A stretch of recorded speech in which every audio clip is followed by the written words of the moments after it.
everyone. We're still going to read Winnie the Pooh. We just have 1.5 more chapters left. So last we were together, we began and read the first part of the chapter 9, where Piglet is entirely surrounded by water.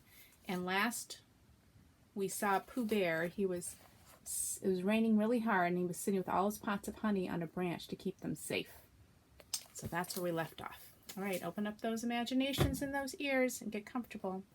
I'm going to turn this so you can see the pictures. All right. 2 days later, there was Pooh sitting on his branch, dangling his legs, and there beside him were 4 pots of honey. 3 days later, there was Pooh sitting on his branch, dangling his legs, and there beside him was 1 pot of honey. 4 days later, there was Pooh, and it was on the morning of the 4th day that Piglet's bottle came floating past him, and with one loud cry of "Honey!" Pooh plunged into the water, seized the bottle, and struggled back to his tree again. "Bother," said Pooh as he opened it. "All that wet for nothing. What's this? What's that bit of paper doing?" He took it out and looked at it. "It's a message," he said to himself. "That's what it is. And that letter is a P, and so is that, and so is that, and P means Pooh. So it's a very important message to me, and I can't read it. I must find Christopher Robin or Owl or Piglet, one of those clever readers who can read things, and they will tell me what this message means. Only I can't swim. Bother." Then he had an idea, and I think that, for a bear of very little brain, it was a good idea. He said to himself, "If a bottle can float, then a jar can float. And if a jar floats, I can sit on top of it, if it's a very big jar." So he took his biggest jar and corked it up. "All boats have to have a name," he said, "so I shall call mine the Floating Bear." And with these words, he dropped his boat into the water and jumped in after it. For a little while, Pooh and the Floating Bear were uncertain as to which of them was meant to be on the top. But after trying 1 or 2 different positions, they settled down with the Floating Bear underneath and Pooh triumphantly astride it, paddling vigorously with his feet. Christopher Robin lived at the very top of the forest. It rained and it rained and it rained, but the water couldn't come up to his house. There's Christopher Robin down at the bottom. It was rather jolly to look down into the valleys and see the water all around him, but it rained so hard that he stayed indoors most of the time and thought about things. Every morning he went out with his umbrella and put a stick in the place where the water came up to, and every next morning he went out and couldn't see a stick anymore. So he put another stick in the place where the water came up to, and then he walked home again. And each morning he had a shorter way to walk than he had the morning before.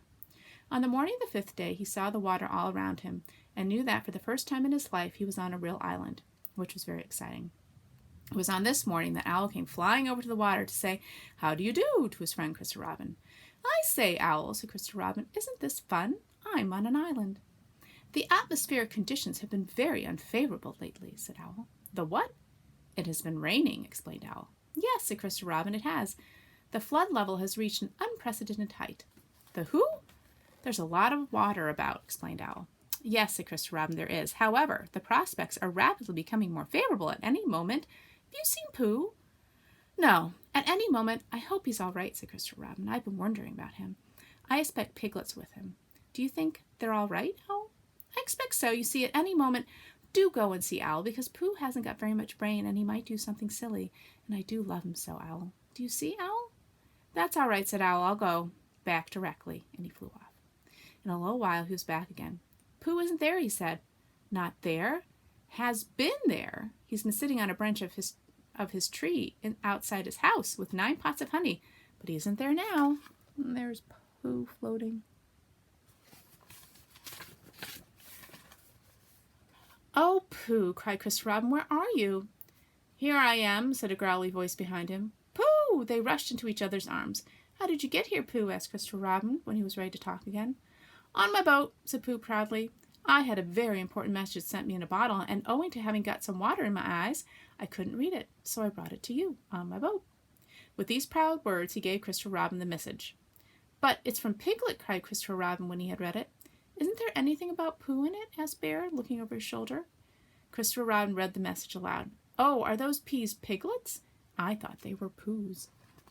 "We must rescue him at once. I thought he was with you, Pooh. Owl could rescue him on your back. Owl, could you rescue him on your back?"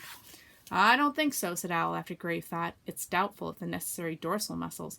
Then would you fly to him at once and say that rescue is coming? And Pooh and I will think of a rescue and come as quick as ever we can. Oh, don't talk, Owl. Go on quick. And still thinking of something to say, Owl flew off. Now then, Pooh, said Christopher Robin, where's your boat? I ought to say, explained Pooh as they walked down to the shore of the island, that it isn't just an ordinary sort of boat. Sometimes it's a boat, and sometimes it's more of an accident. It all depends. Depends on what? On whether I'm on the top of it or underneath it. Oh, well, where is it? There, said Pooh, pointing proudly to the floating bear. It wasn't what Christopher Robin expected, and the more he looked at it, the more he thought what a brave and clever bear Pooh was. And the more Christopher Robin thought this, the more Pooh looked modestly down his nose and tried to pretend he wasn't.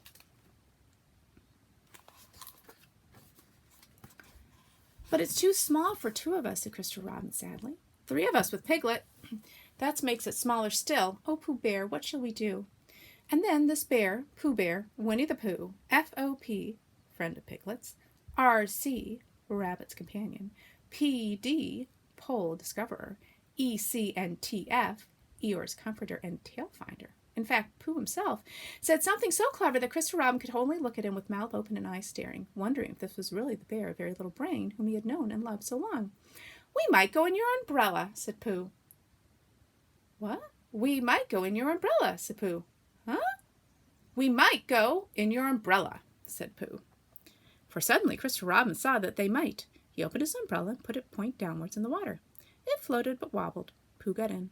He was just beginning to say that it was all right now when he found that it wasn't, so after a short drink, which he didn't really want, he waded back to Christopher Robin. Then they both got in together, and it wobbled no longer. I shall call this boat the Brain of Pooh, said Christopher Robin, and the Brain of Pooh set sail forthwith in a southwesterly direction, revolving gracefully. You can imagine Piglet's joy when at last the ship came in sight of him. And after years, he liked to think that he had been in a very great danger during the terrible flood, but the only danger he had really been in was in the last half hour of his imprisonment, when Owl, who had just flown up, sat on a branch of his tree to comfort him, and told him a very long story about an aunt who had once laid a seagull's egg by mistake, and the story went on, rather like this sentence, until Piglet, who was listening out of his window without much hope, went to sleep quietly and naturally, slipping slowly out of the window towards the water until he was only hanging on by his toes, at which moment, luckily, a sudden loud squawk from Owl, which was really part of the story, being what his aunt said, woke the Piglet up and just gave him time to jerk himself back into safety and say, how interesting, and did she? When, well, you can imagine his joy when at last he saw the good ship, the Brain of Pooh, Captain C. Robin, First Mate P. Bear, coming over the sea to rescue him. And that is really the end of the story, and as I'm very tired after that last sentence, I think I shall stop there. So there's Owl, and that's Piglet right there out of his window, and then there they are coming to rescue him. All right, friends, so tomorrow's chapter is the last chapter of this book, and it's when Christopher Robin gives Pooh a party and we say goodbye. So I look forward to reading that with you tomorrow. It's kind of fitting since we're going to be saying goodbye soon. All right, friends. Hope you have a good day. I'll see you tomorrow. Bye-bye.